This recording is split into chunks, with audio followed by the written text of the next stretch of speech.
Vocês viram que ele chamou o milagre do tanque de escândalo? Mas a Bíblia nunca se refere a esse milagre desse jeito. Então, isso acaba distorcendo o sentido daquelas importantes coisas que estavam acontecendo. Eles meio que diminuem a imagem de Jesus, como se ele fosse igual a gente, sabe? Que gosta de uma polêmica, de um barraco, irritar aqueles fariseus. Eu não acho que Jesus era assim. Ele nunca foi desrespeitoso apenas pelo fato de ser desrespeitoso. Era a verdade que ele falava que irritava algumas pessoas. E eu não vejo os discípulos se comportando desse jeito. Pois é, eu também fiquei surpreso ao ver a representação dos discípulos, especialmente quanto ao relacionamento entre Jesus e João Batista. Eu acho que eles eram um exemplo para as outras pessoas. Eles subiam a norma ao invés de rebaixá-la. Agora, voltando para a questão das religiões do mundo, com relação ao fato delas comporem esse sistema chamado de Babilônia. Veja, você encontra Jesus no Islã, você encontra Jesus no hinduísmo, no budismo, mas você não vê essas figuras em outros lugares. Então a questão é: quem é Jesus? Qual é o seu status? E conforme mencionamos antes, seria ele o caminho, a verdade e a vida? O único caminho para a salvação? Ou ele era apenas um grande professor, uma pessoa iluminada, um grande guru, por assim dizer? Que, aliás, é o que acreditam essas várias religiões, mas, como eu mencionei para vocês, se ele não for o caminho, a verdade, a vida e o único acesso ao Pai, então ele é um mentiroso. E, neste caso, ele não pode ser um grande professor. Mas nessas representações, dá para notar que, cada vez mais, eles rebaixam Jesus ao invés de exaltá-lo, de enobrecê-lo. Eles tornam Jesus como um de nós, mas nas coisas ruins. E é disso que as pessoas gostam. Elas se identificam com esse Jesus que tem os nossos defeitos, sabe? Na verdade, eu tenho um problema com isso. Porque se eu puder me identificar com ele, como eu sou diferente dele? O que nos leva à pergunta: como Deus é diferente de mim? E agora você pode ter: bem, eu posso ser como Deus, ele não é assim tão diferente. E isso é realmente uma blasfêmia, porque Deus é diferente de nós. Jesus era diferente. Ele nasceu diferente. Ele nasceu em nosso corpo, ele nasceu em nossa carne, mas ele não nasceu amando o pecado como nós. Ele era diferente. E ele tinha que ser diferente. Ele não poderia nos salvar do pecado se ele mesmo estivesse em pecado. Portanto, ele tinha que ser aquele exemplo perfeito. Eu assisti a uma entrevista com aqueles dois caras que fizeram a música. Eu não consigo me lembrar o nome deles agora, mas eles são muito bons em desenvolver sons e coisas desse tipo. A música que é importante nessas cenas. E os dois estavam conversando sobre isso, sobre que tipo de Jesus é esse? Qual versão de Jesus é essa? E na hora eu pensei, eu não gosto do que eles estão falando. Mas eles continuaram conversando e dizendo que esse Jesus foi pensado de maneira intencional para nos mostrar que ele não está interessado em nossa obediência. O único interesse dele era nos dar o perdão. Mas veja, você pode ir atrás de Jesus do jeito que você está, mas a obediência é importante. E eles fazerem uma versão de Jesus que diminui a questão da obediência, para mim, é uma ideia ruim. Bem, nos é dito que obediência é melhor que o sacrifício. E isso, na verdade, isso é bíblico, está bem aqui. Na verdade, eu quero voltar um pouco porque você se referiu à revolução de Jesus. Nós temos algum clipe para mostrar a revolução de Jesus? Eu acho que a gente só tem o trailer. Certo, talvez, rapazes. Felipe, se você pudesse puxar um trailer, pode ser do YouTube mesmo, a revolução de Jesus, só para mostrar isso. Sim, porque eles criaram uma versão de cristianismo. Deixa eu perguntar, por acaso vocês já assistiram um seriado do Netflix chamado The Family? Você devia ver. É um documentário que mostra como os políticos são ensinados a serem basicamente guerreiros cristãos. Eles aprendem que são escolhidos e eles usam essa linguagem. Eles utilizam como exemplo o rei Davi, que, vocês sabem, passou todo aquele evento da Batseba, e matou o Urias, mas ainda assim Deus permitiu que ele fosse para o céu e considerado grande porque ele era especial, mas nós sabemos que foi porque ele se arrependeu.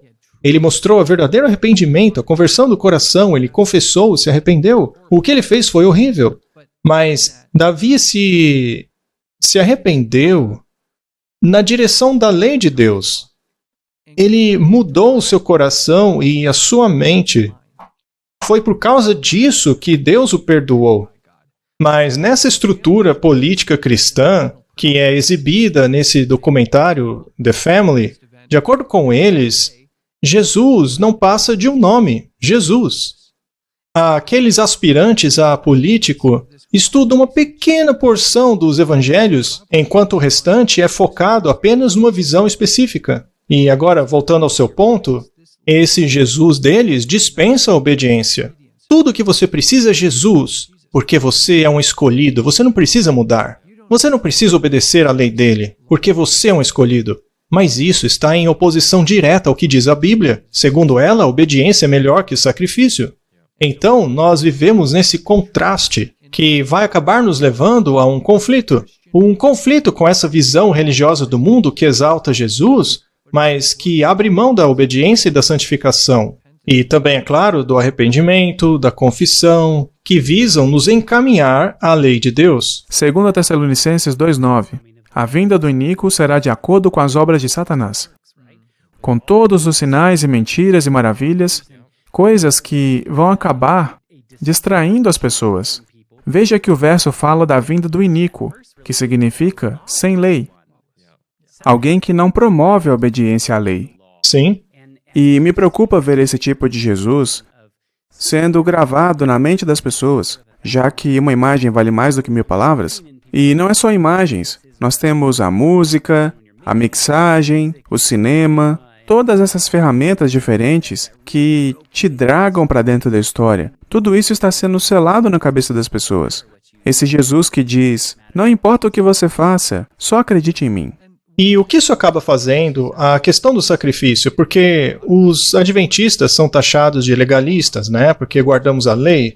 Mas nós guardamos a lei porque amamos a Deus, porque queremos ser como Ele. Mas nessa versão aí, as pessoas entendem que a lei já era. Você pode matar, roubar, porque afinal Jesus pagou por você. Jesus está lá, crucificado. E agora você pode pecar o quanto quiser, porque Ele estará sempre lá para perdoá-los. Ora, isso para mim desvaloriza o que Ele fez na cruz.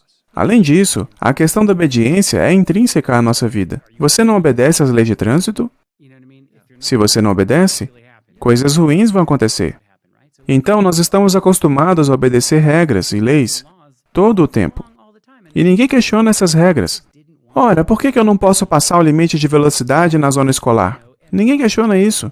Parece que a humanidade tem problema em fazer aquilo que Deus pede que façamos. Eu acho que o ponto crucial aí é a obediência em resposta à maneira como que vemos Deus. Por exemplo, eu amo Deus. Se Ele me pede isso, eu vou fazer, porque eu amo Ele. Eu gosto dos princípios de Deus. Então, para mim, é uma questão que faz muito sentido. Isso para mim é relacionamento com Deus. Veja, eu posso dizer que eu amo a minha esposa, mas se eu saio com um monte de outras mulheres, será que eu realmente amo a minha esposa? Se você de fato ama, você não vai sair com outras mulheres. Então, esse não é um bom exemplo de amar a sua esposa. Além disso, as leis da sociedade não fazem a sociedade melhor?